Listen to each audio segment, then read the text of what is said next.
નવરાત્રિ મહોત્સવનો ટૂંક સમયની અંદર એનો આરંભ થઈ રહ્યો છે.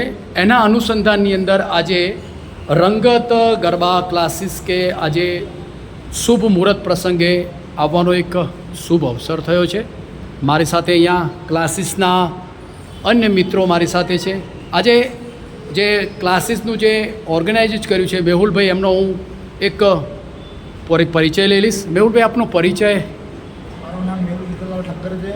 હું આ છેલ્લા 5 વર્ષથી ગરબા ક્લાસ ચલાવું છું. હવે આ 6થા વર્ષમાં મંગળ પ્રવેશ કરી રહ્યો છું. Very good. અમારો ક્લાસીસનું ઓપનિંગ હતું અને અમે દર વર્ષથી બહારથી કોરિયોગ્રાફર લાવીએ છીએ અને દિશામાં કંઈક ને કંઈક નવું, એટલે કે કોરિયોગ્રાફર શું કહેવાય શું નથી કહેવાતું, એ લોકોને નવું એક ગરબાનું ટેલેન્ટ એ લોકો એમને શરમ આવે છે. એ શરમને દૂર કરવા માટે આજે અમે અહીંયા લોકો ઉપસ્થિત થયા છીએ બધા.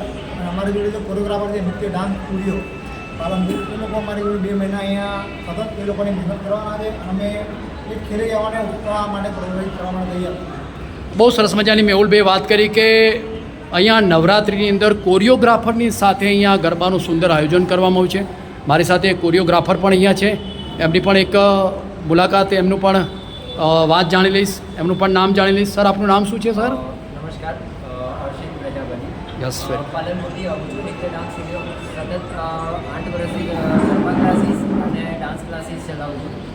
અને મેહુલભાઈએ મને બોલાવ્યો છે તો મને ખૂબ એમ પ્રાઉડ ફીલ થાય છે. ચાલો આ વખતે પાલનપુર નહીં પણ હવે ડીસા બી જે હું ગરબા શીખ્યો છું બહારથી, એ ગરબા હું આજે ડીસામાં શીખવાડીશ. તમારે જેને રજિસ્ટ્રેશન કરાવવું હોય તો એ રજિસ્ટ્રેશન કરાવી શકે. બસ, એમને પણ સરસ મજાની વાત કરી કે હું પાલનપુરથી અહીંયા કોરિયોગ્રાફર તરીકે અહીંયા આવેલો છું. વિશિષ્ટ પ્રકારના હું પણ ગરબા અહીંયા સમજાવવાનો છું, શીખવાડવાનો છું, એવી પણ એમને વાત કરીશ.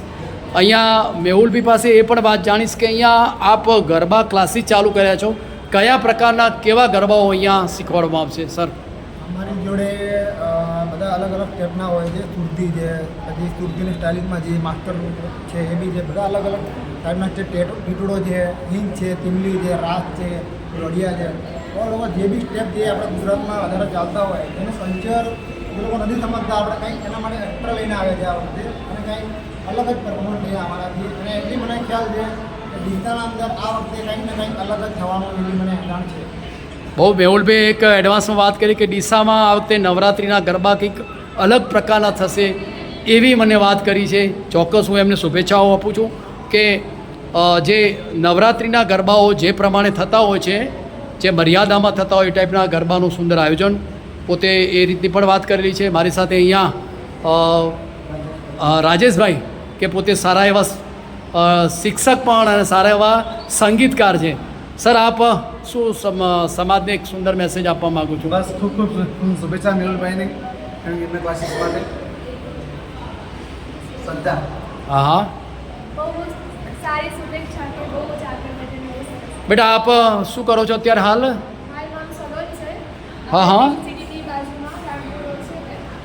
અચ્છા, આપ બ્યુટી પાર્લરનું યસ. એક સરસ સુંદર કામ કરી લાવો છો સમાજ સાથે એક બરાબર. બહુ બહેને દીકરીએ પણ સરસ મજાની વાત કરી.